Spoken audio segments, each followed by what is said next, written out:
बृहस्पति का ही लड़का था जिसका नाम था कच्छ। तो कच्छ ने कही कि पिताजी मैं जा रहा हूं। देखिए कैसे सिखाने वाले थे और कैसे सीखने वाले थे। इधर दुश्मन का लड़का सीखने जा रहा है और उधर आमना सामना होता था, ठीक दुश्मन बता रहा है। शुक्राचार्य के पास पहुंचे, कहो बेटा कच्छ कैसे आए, मैं आपको गुरु बनाना चाहता हूं और संजीवनी विद्या सीखना चाहता हूं। तो बेटा रहो नहीं, आराम से सीखो, बढ़िया बात है तुम सीखने आए हो। और ध्यान रखना, जो जिस विद्या का धनी बन के आता है यहाँ धरती पे, ये विद्या किसी की बापोती नहीं है, ये ईश्वर गुण दे करके भेजता है। और अगर कोई सीखने वाला आता है तो उसे तुरंत ही सिखा देना चाहिए, सिखा देना चाहिए। और अगर विद्या इस तरह से कोई कृपणी बन जाते विद्या के लिए तो आज नष्ट हो गई होती। अगर कोई किसी को सिखाता ही नहीं तो विद्या नष्ट हो जाती।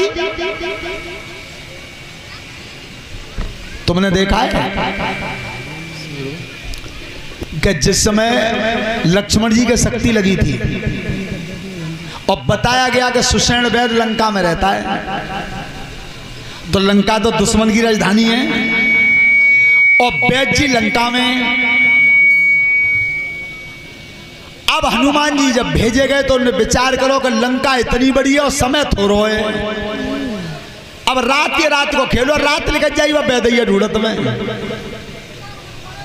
तो ध्यान रखना वो रोगी बने हनुमान जी और खांसी की बीमारी पैदा करी, खांसी की।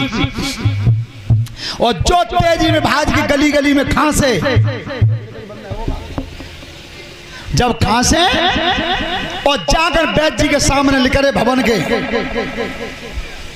तो मामा काय के पत्ता बताए हुए वैद्य जी ने, ओ भैया है जब को खांसे जा रहे हो घर में, खड़े जाओ, अड़ूसे का पत्ता ने पीस की चटनी बना खा लियो, खांसी ठीक है जाई हनुमान जी की जाई में।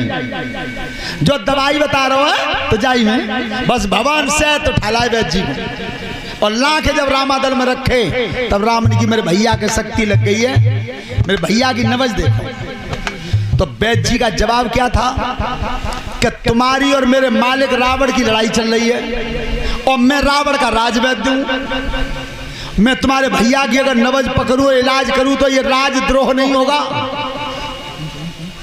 तो भगवान राम ने कह दिया कि मेरा भैया चाहे बचे और चाहे न बचे, पर तुम अपने धर्म को मत गिराओ, मत गिराओ। लेकिन वहां विभीषण और जामवंत जैसे भी सुझावशील व्यक्ति बैठे थे, उनने कही सुनो वैद्य जी इलाज बाद में करना, पहले एक बात बता दो कि जिस समय तुम्हें वैद्यगिरी का प्रमाण पत्र सर्टिफिकेट मिला था उस समय क्या कहा था तुम्हारे गुरु ने, उस बात को बता दो और तुम अपने घर चले जाओ, बिल्कुल नवज मन देखो। वो आज तक है परंपरा। जितने भी लड़के ये MBBS करते हैं, परीक्षित जी डॉक्टर बनते हैं, तो वहां से जब इनको डिग्री मिलती है तो सब पे किस्म ली जाती है कि आज गीता के महा उपदेश को साक्षी मान के किस्म खाओ कि तुम डॉक्टर तो बनोगे। अगर तुम्हारा बिल्कुल कठोर से कठोर दुश्मन इलाज के लिए आ जाए तो आप पूरी ईमानदारी से इलाज करोगे। क्यों? कितना बड़ा विश्वास होता है। एक बार बताओ, मरीज पर होगा बाय का मालूम है, चाहे डेकाडोन को भद्दे में, चाहे टेरामासन को भद्दे में और चाहे जहर को भद्दे में, लेकिन विश्वास है उसे। वही कहा तब वो कह रहे हैं सुषेण जी कि मुझसे ये कहा था कि अगर दुश्मन भी सामने हो तब भी बीमारी का इलाज ईमानदारी से करना। बस उसी समय वैद्य ने नवज पकड़ ली थी लक्ष्मण की, उसी समय। तो जो जिस कर्म के लिए ईश्वर ने भेजा है उसे पूरी ईमानदारी के साथ निभाना चाहिए। श्रोता बंधुओं, आज शुक्राचार्य जी विद्या सिखाने लगे, लेकिन वो राक्षसों के लड़के विचार करते हैं कि जो लड़का सीख के जावे हो बृहस्पति को, जब विद्या की चोट कल हम पे ही पड़े, जब लड़ाई हुई आमने सामने। उत्तरानंदन परीक्षित एक दिन गुरुजी ने कही, लला कच्छ मैं पूजा करूंगा, बगिया में इतने फूल तोड़ रही हो। जैसे ही वो लड़का बाग में फूल तोड़ने के लिए गया है और वे पापी राक्षस सामने देख रहे थे कि आज आ रहे हो, और कर्म कौन सा किया? अरे जवानी काली चलो ओ तारी,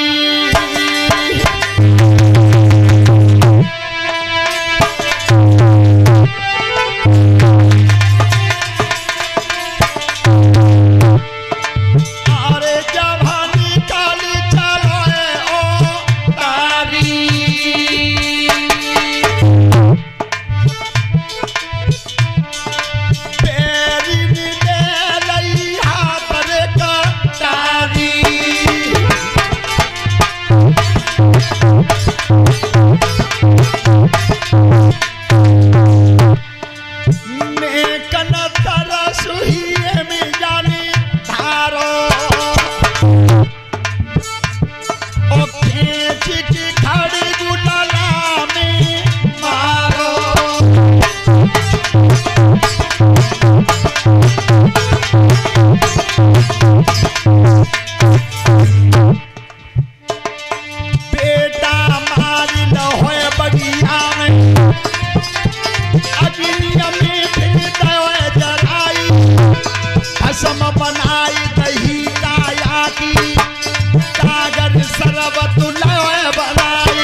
कर्म गलत किया।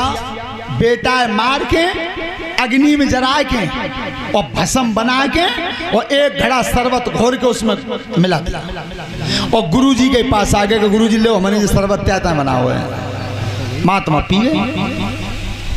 अब लड़का न लौटो न फूले ही लौटे।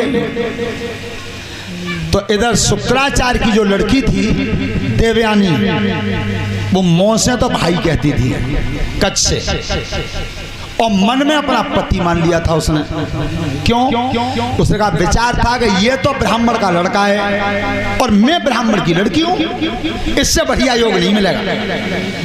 तो जब महात्मा जी बैठे थे आसन पर, बेटा नहीं लौटा, तो जिसम शुक्राचार्य जैसा वैज्ञानिक आज तक नहीं हुआ, कभी इतना बड़ा वैज्ञानिक हुआ ही नहीं।